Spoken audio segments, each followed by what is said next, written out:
Tzvi Lebetkin, the Rabbi from another planet. Please like, share, and subscribe, and ring the little bell. Ring the little bell so you are notified when new videos drop. Are we living in strange times? Yeah, I know this is a recurring theme of mine, but we're living in strange times. And strange times require people to do strange things, right? And there's a lot of strange things going on. But the weird thing is, you can see repeated behaviors in different sectors of our society. And I think this is pretty universal. I think this is going through the entirety of society right now. That, look, essentially, there's been a group of people come in to every facet of fandom and society and have hijacked it and taken over. And they had very, very definite ideas about everything in life, and most of them are insane. Most of their ideas are completely insane. And so now they kind of like not able to hide from the disastrous results of their insanity. So I'm going to give you three examples. The first example is in comics Twitter. Comic industry is over, right? The mainstream comic industry is has been destroyed. I think it's been destroyed mostly. There's been a few factors, but mostly from comics used to be about exciting adventures of like muscle-bound heroes or very attractive women in spandex with superpowers. And they were like, these are aspirational characters fighting good fights, and think people you could look up to.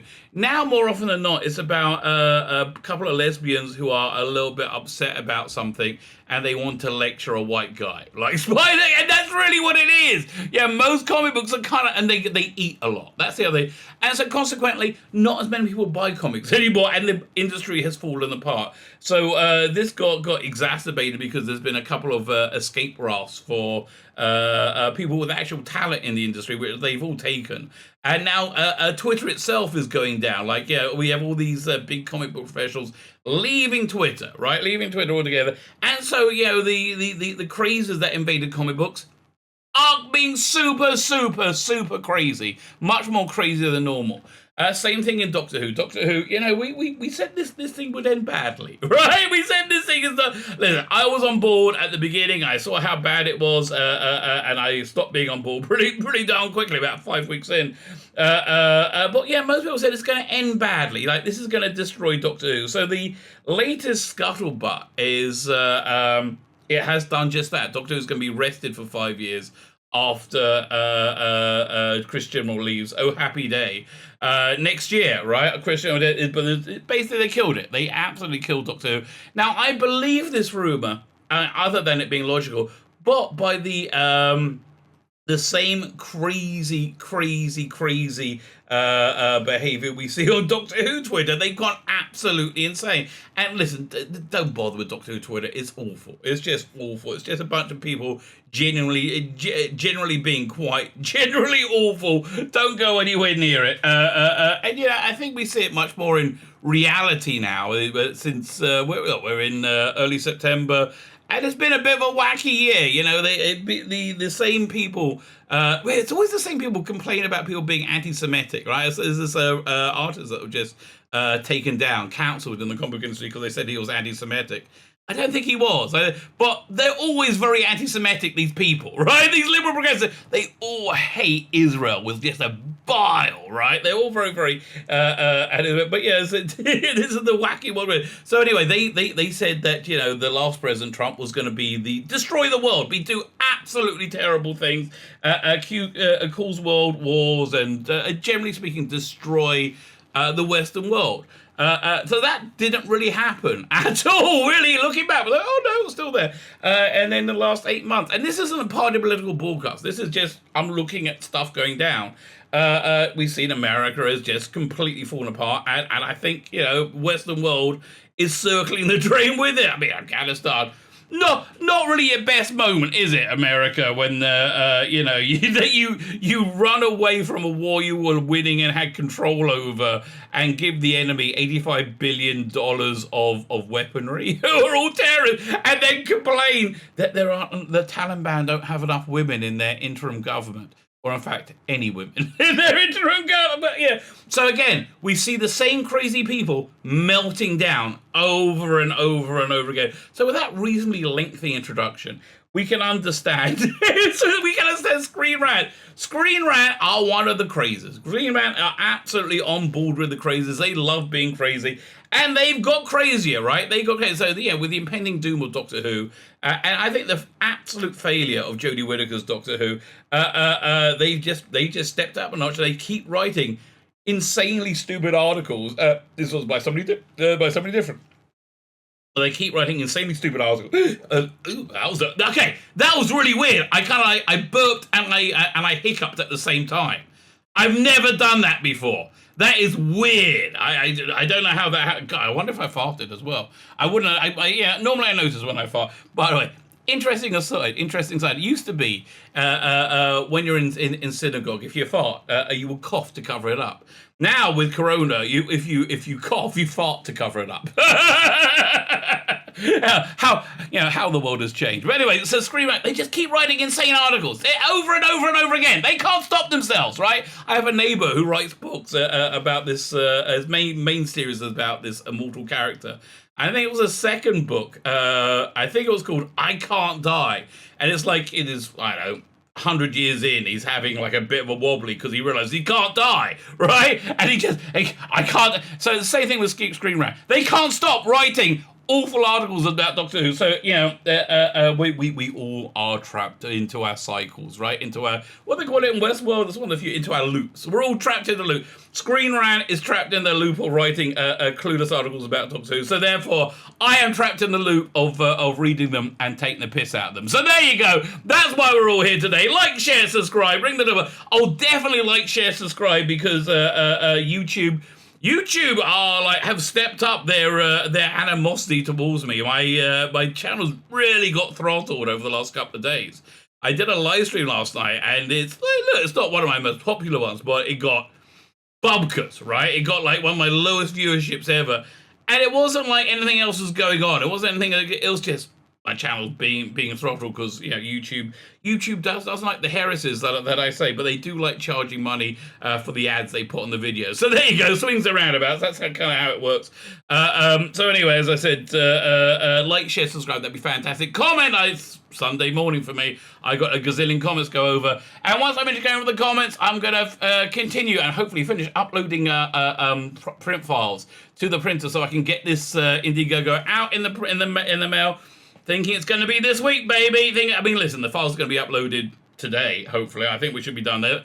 I'm trying to navigate myself through it. But if you're interested in it, go check it out. It's in the video notes. It's 2 awesome graphic novels. Biblical, Bible stories, atheist, racist, rationalist, rogues, 240 pages long. I wrote and drew this one. Quite happy with this one, I have to tell you. It's not a bad book. It's very biblically accurate. I don't think it's preachy in any way, shape, or form.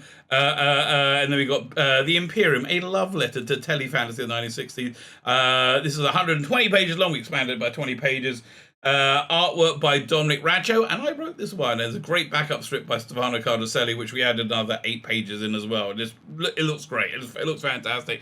So anyway, you get both those things, then you get a whole bunch of extras. We get everyone's getting this poster, and I think I'm going to just give everybody the choice of which other poster they're going to get, because the campaign's done well. So if I do well with it, I think we all should do well. So this poster you can choose from. This one, I do like this Capaldi one. It's a nice one. This one, and we have Forever Young, the Fourth Doctor, and Sarah Jane Smith growing old together in the TARDIS. And of course, we have the For the Male Gaze cards, a series of very artistic cards. This one is the Force is Female. A series of very, very artistic cards, that are very special to me, are very dear to me. I'm actually quite looking forward to getting them. Should I laminate them? Probably. That would be the smart thing to do. Anyway, go check it out. The extras are only available on this campaign, and then they're gone forever. You can buy the extras on their own if you want, but they're gone forever. I'd rather buy the books, but you know what? I'll take whatever I can get, baby. So there you go. So let's look at this article by Screenrant. really? So they want to say things. Everything is awesome, right? That's basically their message to them. Everything is awesome. They keep saying that. Everything's awesome. Oh, it's so awesome. It's how awesome is it? Doctor Who's been cancelled, but it's so awesome. We did such a great job destroying Doctor Who, but it's awesome, super awesome. Everything's going to be awesome. And yeah, I understand it's been a massive failure, but it's super awesome. And this is how it's going to be super awesome this year. So if you didn't know, by the way, how would you not know this, coming to this video, that Doctor Who, back in the day when it was made by people who liked Doctor Who, Russell D. Davies and Stephen Moffat, they had like 12 episodes a year, and they had special. Russell D. Davies had several series going at the same time, Torchwood, Sarah Jane, and they were all successful, and they're all pretty darn good, right? Not so much nowadays. Firstly, Christian went from, was it 12 episodes a year to making 10 episodes every 18 months, but it's okay. We're going to make them 5 minutes longer.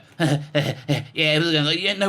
gives a damn, mate. Nobody gives a damn. They're garbage, all right? You know, if you give us garbage, if you give us a dog poo-poo, nobody's going to thank you for an extra little bit of dog poo-poo, right? But so he can't really make much Doctor Who. Then the best thing that ever happened to Christian or ever happened to him, and there was a global pandemic, right? And he went, wait a minute, we can use this to make less episodes of Doctor Who. So what they're doing now for this coming up season is a 6-part one single story with huge cliffhangers they're supposed to suck everybody in and be the biggest thing ever.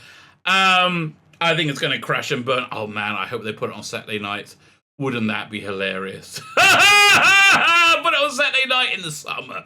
Wouldn't that be great? No, it's going to be in the winter, but put it on Saturday night. That'd be hilarious. I love it because, you know, generally speaking, Christian was Doctor Who is not very good. It's not very engaging. People, much like the comic books, right? Comic book industry used to be about, like, you know, Thor fighting people with a hammer, right? That was kind of cool. Now, again, it's about a sad lesbian having lunch and complaining. That's really what it's like. People don't really like these comics. It's the same thing with Christian or Doctor Who.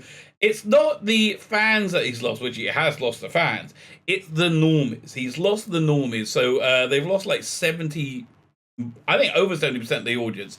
Because people just know it's a show that's a boring, dour lecture fest. Like, no one's really into it, right? Nobody really likes this Doctor Who at all. Apart from crazy people that live on Twitter who think it's really important that Jodie Whittaker has a stunning and brave vagina that has broken a glass ceiling. That's genuinely how they look at the world, because they're crazy. And that sometimes they tie one of their kids to a chair. Okay, occasionally I think they get that if they have a 6-year-old boy, they go, oh great, let's put the 6-year-old boy in a dress, tie him to a chair, and make him watch Doctor Who. Okay, and that's parenting in 2021. Okay, that's the people watching Doctor Who now. I kind of get the feeling. I'm being a bit of a dick, okay? I'm being a bit that there are people in the audience who say, listen, I watched Doctor Who with my daughter, she really loves it. But, and yeah, we had guests for one of our holiday meals recently, and you do that in the Deweyville, right? You have friends over and you have like festive meals together. Only instead of doing it every Thanksgiving, we do it every bloody week. So the daughter there, who was 15, was talking about how much she loves Shang-Chi and she's really digging the Phase 4 of the MCU. Good for her. It's not really for me, right? I didn't want to tell her that I heard it was garbage. I don't know, interested because she's a joke. So I'm being a bit of a dick. There are people who like it. There are, and I know if you're of my mindset, you're going, no. That's not possible. No one can like... No! Not in a million years. Yeah. People actually do like it. It's incredible. And it blows my mind too. Well, if you're one of the people who like it, God bless you. Nothing against you, mate. Doctor Who Season 13, 10 ways a one-story season is better. Well, listen, I mean... you can come up with 100 ways that it could be better. Is it going to be better? No, it's not. Doctor Who Season 13 is set to be a single-story season, and there are several reasons this experiment may be a better direction for the show to take. I mean, they are desperate. I mean, they've lost 70% of their audience. They are pretty darn desperate for something to do something different. But I think the fundamental problem is Jodie Whittaker and Chris Chibnall. Both of them are bad at their jobs, right? Both of them are really, genuinely very bad at their jobs. And that's why people don't watch their TV they make, because it's bad. It's not rocket science, right? But there are ways this could be bad. But, I think this is going to destroy Doctor Who completely. Well, I think it's already destroyed. But I think this is going to fare very badly because, if you're in a single story season, like, Line of Duty, for example, people have to be invested in that story to come back and watch it, right? And not miss it. You're not going to get the casual viewer because it has to be, event TV. Chris Chibnall can't make event TV, not with Doctor Who. He's a moron, right? Okay, look, he was lucky with Broadchurch, but clearly that was luck, seeing how all his other work has panned out. Not so great. So their entire strategy is on it being so great that people just have to watch it. Yeah. Again. I don't know what you're basing that on, other than I know you're sniffing your own farts, maybe. And of course, if you're doing that, you must be in synagogue covering up your cough. Fine. So Doctor Who is set to air its 13th season in 2022. No, 2021. This year. I mean, really? We're not even at number 1 of your list of 10, right? And you've already made a mistake. With one big change to the show structure. Unlike prior seasons of New Who, season 13 will be one single story, meaning all the episodes will be directly connected. So the reason Russell T Davies went not for that, very, very pointedly not for that, was he didn't want to alienate. He didn't want to have any block to anybody coming in and watch Doctor Who. So, if back in 2005, people looked in the list and said, Aliens of London Part 2, I'm like, I missed Part 1, who cares? But you want to say, see World War 3? Oh, I'll check out World War 3. Then you get a little recap at the beginning and you're golden, right? It's like that. It's the way to do it, mate. And it worked out pretty darn well, right? He actually did write event TV, which, again, I don't think is within Chris Chibnall's wheelhouse. While this idea has played before in classic Who, each season of the revived era has contained several different stories, sometimes loosely connected with an arc, always loosely connected with an arc, I think. Let me think. We had Bad Wolf in the Eccleston season. We had Torchwood in was it David Tennant's first season. We had the Master thing in David Tennant's second season with Martha. Yeah, Martha. And then what was the big bad with we had Rose coming back. That was the ongoing thread in season 3. Then we had the specials, and then we had the whole Amy Pond thing. We had a few bunch of stuff that going through it, but we had the Amy Pond and the exploding TARDIS mystery in season. I guess that would be season 5. Season 6 was basically continuing that story, right? I think, and then season 7 you had a bunch of standalone stories before they started the Great Intelligence arc. So it's all been pretty arc related. So then we're up to Capaldi's first season. But Capaldi's first season was all about him trying to define who he was. So that one had the loosest arc, I think. Oh, no, I take it back. You had the Clockwork Man in the first one. Everybody kept waking up in the afterlife, right? Okay, relentless season. Okay, so there. Then in Capaldi's second season, what was the arc there? It was, well, it always goes by the season finale. But I don't remember a particular arc going on in season 9, and then season 10 we had it was kind of a soft reboot of who they had the mystery of who was in the thing in the basement. It turned out to be Missy. So I think we've had a kind of loose story structure arcs since the comeback, and there probably is one for Capaldi's second season. I just can't remember it. It was it was him about to die. It was his will in the form of the little round watch thingy, which he was trapped in for 1 billion years or something. Right, that thing, right? We had that was it. So there was. So yeah, it's again, we're 2 paragraphs in and 2 major errors so far. Loosely good. It was changing the structure of Doctor Who with a single story season may be experimental, but such a big change could prove beneficial, allowing the show to still feel fresh and exciting after so many years. Show can always feel fresh and exciting if it's written well. Really, that's really the point. It just needs to be written well. So number 10, it's something fresh. Oh God, I guess I guess if you made like failing garbage, you try something new is always going to work. But I don't know. Although Doctor Who can basically go anywhere in time and space, after so many seasons, it's difficult for the show to come up with new ideas. No, ideas are infinite. I mean, infinite. You will never ever stop having enough ideas, right? It's yeah. I always thought it was really pathetic when they explained not doing a Christmas special because they couldn't think of Christmas episodes. Yeah, they're like, oh, I don't know what to do with that.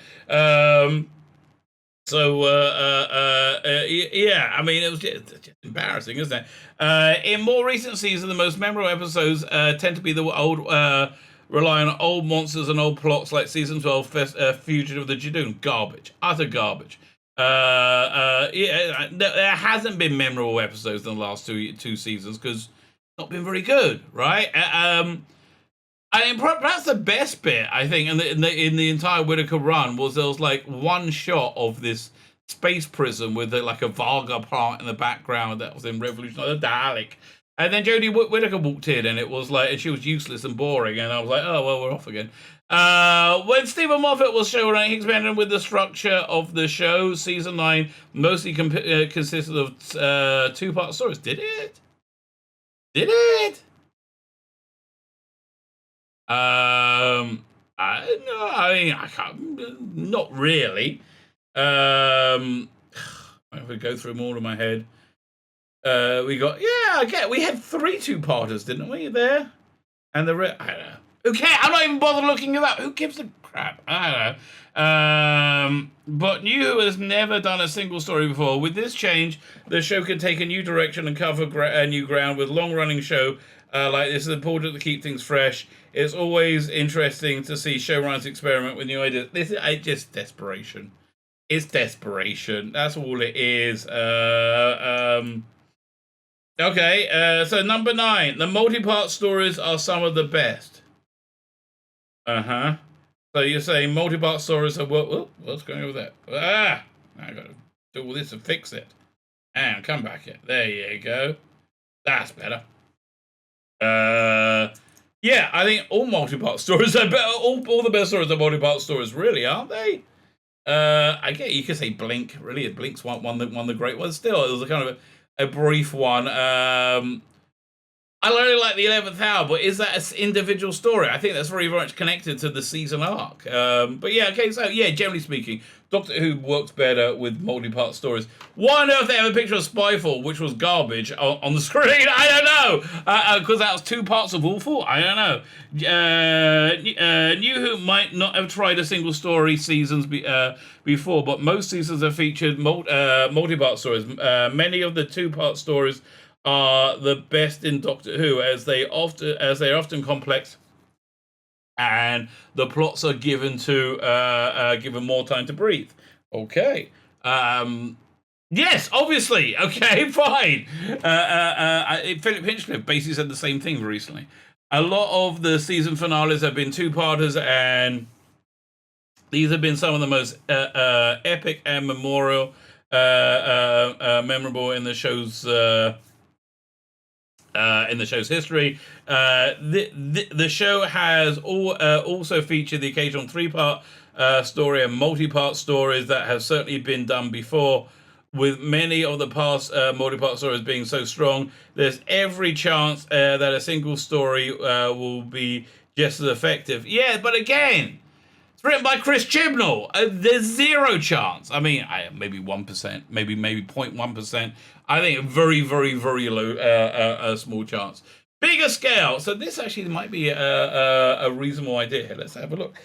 So I guess if you can amortize your budget and you don't have to build new worlds every episode,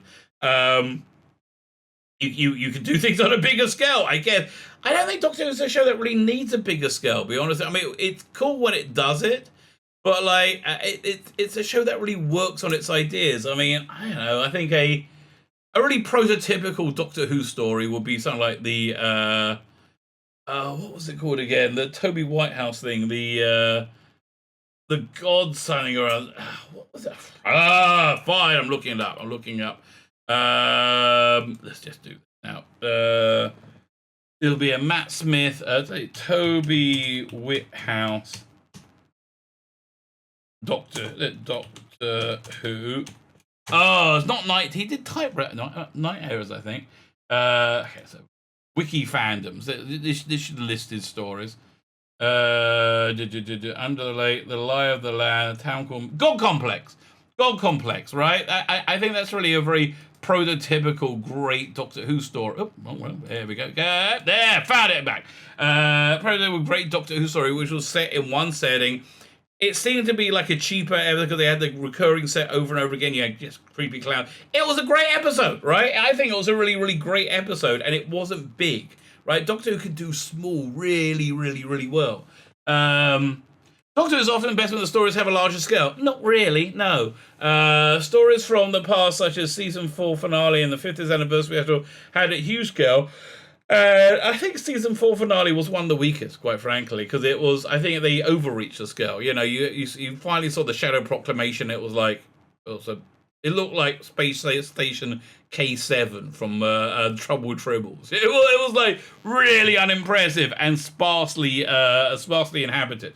And basically because they couldn't afford it. They had all these players. There's a great book called The Writer's Tale, sadly written by a massive douchebag called Benjamin Cook, who like just spends his day screaming at people on Twitter. Weirdest thing. But again, what the Twitter crazes, right? You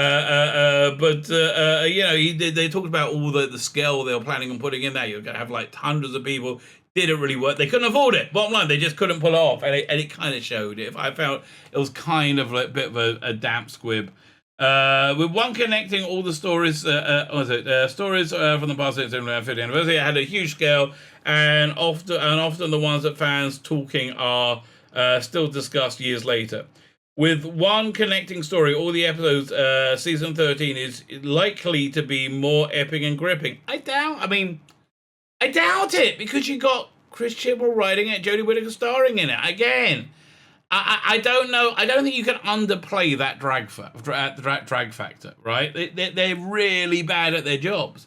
This is the perfect opportunity to tackle another large-scale story, which features a number of different monsters, planets, and time periods. Again, basically anybody else writing it, I'll be like, yeah, okay, let's give this a go. But Chibnall, no, he just doesn't have it, right? He doesn't have what it takes. Torchwood did it successfully. Is this Children of Earth, which I think did do it? I think Children of Earth was the best bit of Torchwood. Let's see what they're going. Doctor Who spin-off Torchwood has already experimented with a single story. Was that Chibnall? No. Chibnall had a strong story arc in season 2, which I kind of like Torchwood season 2.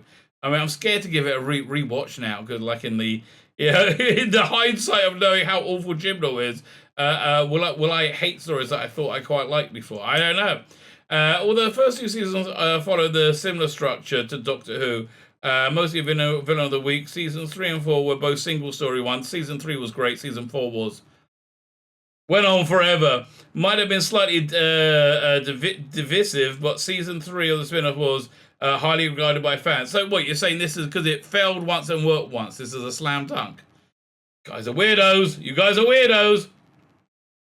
Torchwood's third season had a large-scale, chilling story and some shocking and devastating plot twists. The main show would benefit from looking to the spin-off to see how they would do a single story successfully. Well, the reason it worked, I think one of the best reasons it worked, is because they stripped it across 1 week. It was like they built it up. They built it up. Are they going to drop all this in one day? Maybe. God, I hope not. It means I've got to watch them all in one go. What a nightmare that's going to be. God, I hope not. Please, no, please. What's it? So, number 6.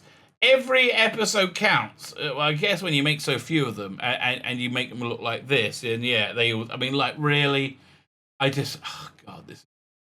In the normal season of Doctor Who, it's not uncommon for some episodes to be fillers and have little meaning to the overall story. Yeah, but some of those are the best episodes. Again, God Complex is a filler episode. It really is. Essentially, Blink Phil is filling that episode as well. It was the episode without that they couldn't get David Tennant or Billy Piper in. Right, because they were making so many, there wasn't enough time to film them all, right? So they had to do one episode a year without them in, and I think it worked. Well. Well, the one they did next year was a Rusty Davis one. It was, it was. I'm thinking about the Martha one, not Martha, the Donna one, where they're basically on a bus with an entity that speaks back to them, right?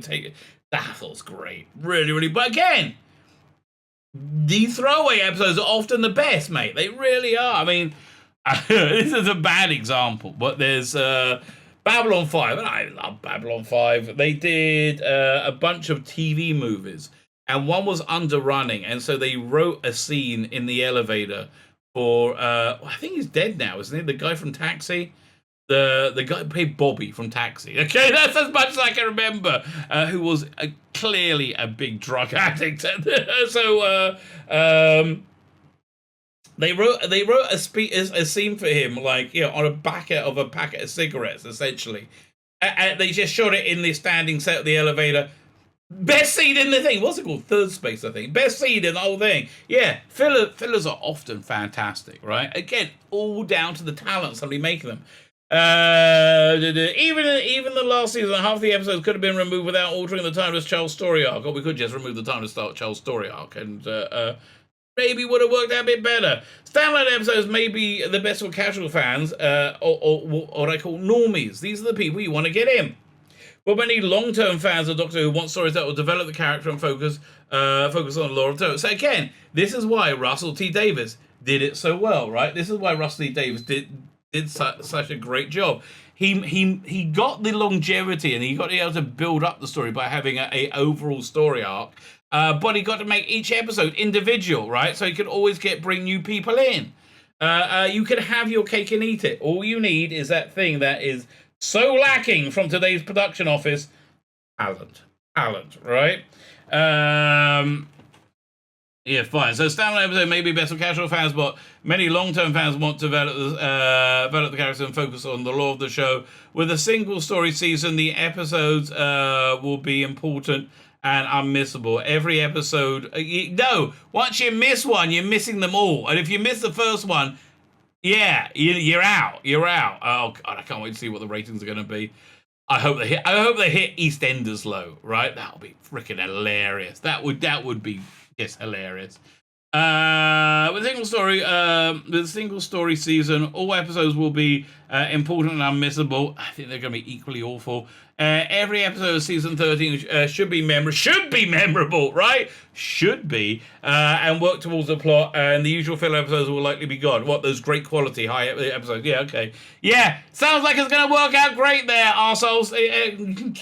Keep up that thinking, the brain trust.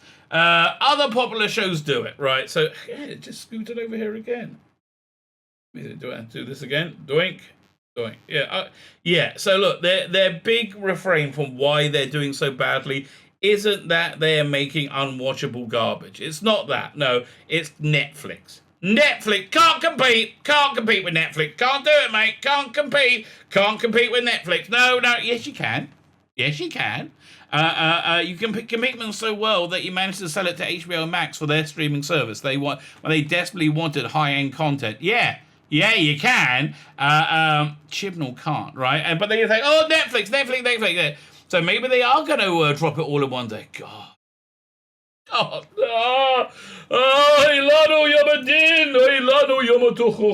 That's one of the refrains we say in. We got this day coming up on Wednesday, the Day of Atonement.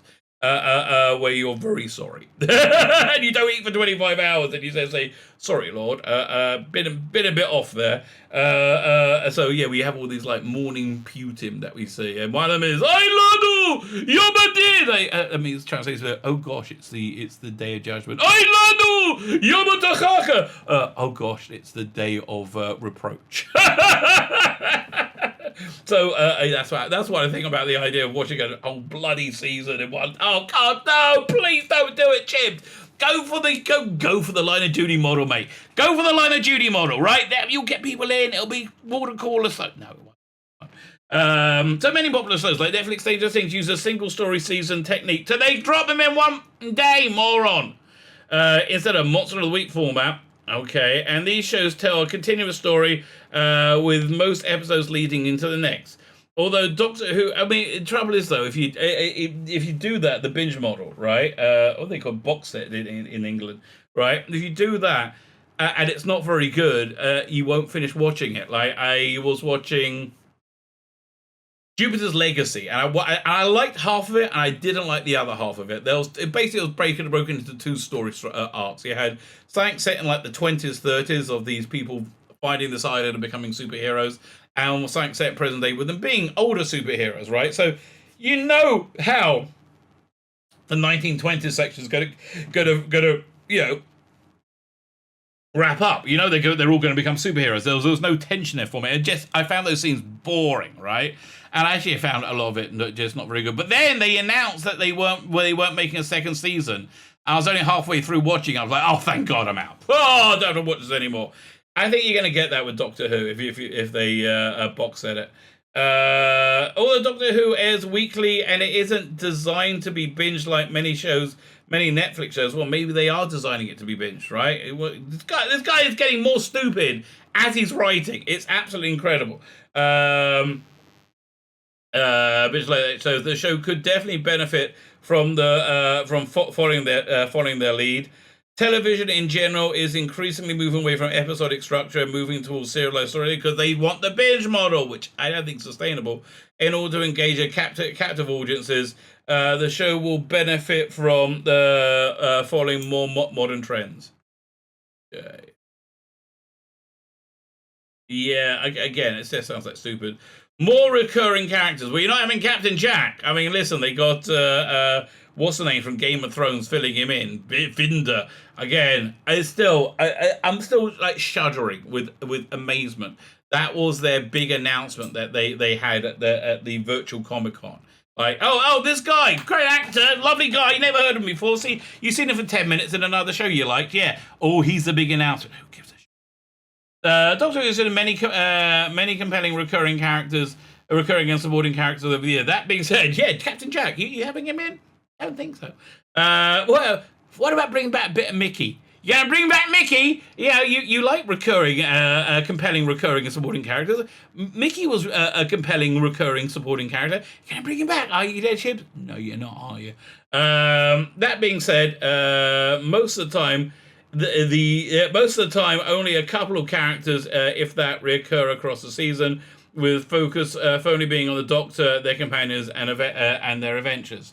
Sort of. Some of these characters will have made good Doctor Who companions, and it's a shame they didn't appear more with many stories featuring in any given season. It makes sense that most characters don't appear. However, with a single story season, they could definitely change that and probably look forward to more recurring characters throughout to feature in more episodes. Yeah, you gave this guy Vinder, okay? You blowed your load there, mate. Blew your load. Hook new viewers. Good luck with that, okay? Are you out of your mind? Chris Chibnall's Doctor Who is ratings kryptonite, right? The ratings went down and then went up again. When it went down when it came on and went up again when it went off. You know, you're not hooking any new viewers with these idiotic faces. Many seasons of Doctor Who allow viewers to dip in and out without the need to have seen previous episodes. So, that ease of entry, let's get rid of that. The time when we're at all-time lows. Let's give them another barrier to entry. That's the way to do it. The previous episodic structure of the show means that casual fans will only watch from time to time, and many viewers are unlikely to stick with the show due to the lack of hook and at the end of most episodes. No! That never happened before. And we had the next time. Was it dun dun dun? Next time. That was the hook to get you in. But do they even do that anymore? Like, do they advertise the next episode in their turgid titles? Oh, that'll get them going. Let's play it like it's underwater. No. God. If each episode in the new season leads into the next, this will be a great technique to get new viewers hooked. No, it's a great technique to get new viewers to stay away, especially given that how reviled it is in the UK. If an episode ends on a cliffhanger or sets up the following episode, new and casual viewers are much more likely to return and see what will happen next. The continuing story is bound to get viewers hooked and make the show unmissable again. Blimey, mate. You're being a bit optimistic. God, that's only number 3. And blimey, mate. There you are. You are reaching the bottom of the barrel on that one. What's this one? We got increased fan engagement. You don't have any fans left. You have crazy guardian reading mothers, again, making their little boys wear dresses and tying them to a chair to watch Dr. Bloody Who. Goodness sake. Increased fan engagement. Not only that, Chibnall is one of the worst marketers I've ever seen, with zero ability to generate fan engagement. He's got Sontarans to play with, he's got Daleks, he's got Weeping Angels. Stephen Moffat he was the one who broke the Weeping Angels officially. We've already seen the bloody pictures. The fans. Idiot. When the show has an engaging story arc and mysteries at its center, exactly, which it's never had with these morons, Doctor Who fans have come up with many of their own theories as to what will happen. Fans are constantly theorizing during Stephen Moffat's era of the show with the questions such as who is Missy, who is Riversong, rife within the fandom, because we cared about it, and it wasn't all leading to white men are bad. Yeah, which is the relentless message of the timeless children. White men are bad. White men are bad. Bad white men. They're very bad. Don't go near. Don't touch them. That's the only reason for that whole stupid storyline. So the Doctor Who would be less white and less male. It is bollocks, mate. Absolute bollocks. Right within fandom with these questions are finally answered. Fans flock to social media to discuss the revelation. No, we don't. No, again, the social media imprint of this era of Doctor Who is zero. Nobody gives a shit, right? And it's not quite as bad as things like Star Trek Lower Decks, which has zero footprint. But the only thing I think you're really going to notice is people like me reviewing the episodes when it comes out and ripping the piss out of it. That's really all you got to hope for. In season 11.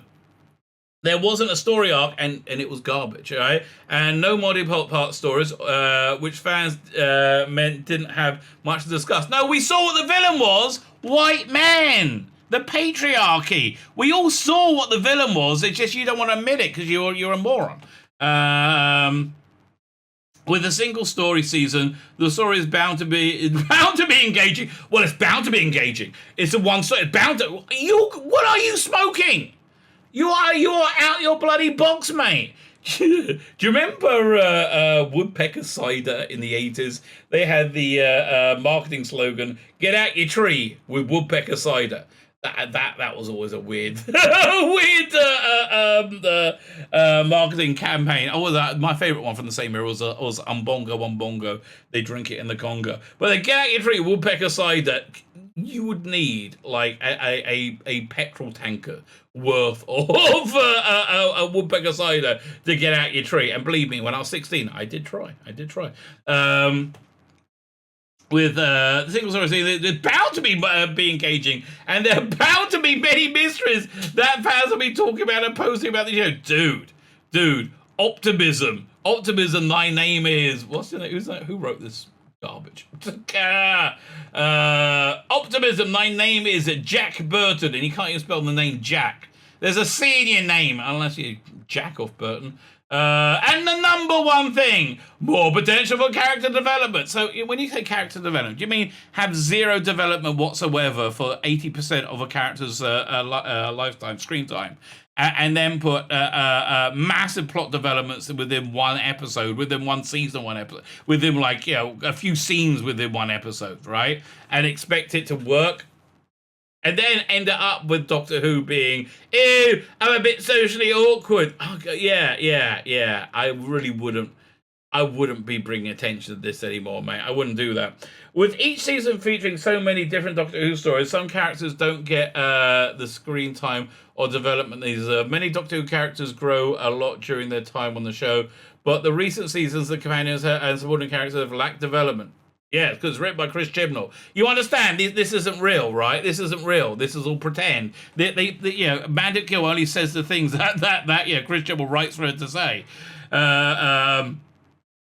Okay, grow a lot during the time of the over seasons, but some commanders wouldn't have lacked development. Yes, again, this has nothing to do with doing a single season story. It's to do with having bad writing. Right? This isn't that complicated. Current companion Yaz is about to enter her third season, so yet fans know very little about it. They know she's the bestest ever, and she knows she's overcome mental problems, right? So, okay. Beyond, and even her career as a police officer is barely referred to, other than being the bestest ever, right? With a single story season, most characters can be set up in the early episodes, which leaves more time for the characters to interact and develop. Hopefully this technique will allow more screen time for the character in order to develop. You don't need more screen time, a dynamic of the TARDIS thing. You don't need more screen time. You need more writing ability, which is in short supply. Okay, short supply. And it's in short supply because it's written by a talentless moron. Thy name is Christian Moore. My name is Tzvi Lebetkin, however. Not Christian Moore. The Rabbi for another rant. Please do like, share, and subscribe because I said YouTube, they be a throttling my channel, baby. They be a throttling. It's not. We're not doing autoerotic asphyxiation. This is more like die. Let me do it. So please like, share, subscribe. That'd be lovely. Thank you very much, and have yourselves a freaking awesome day.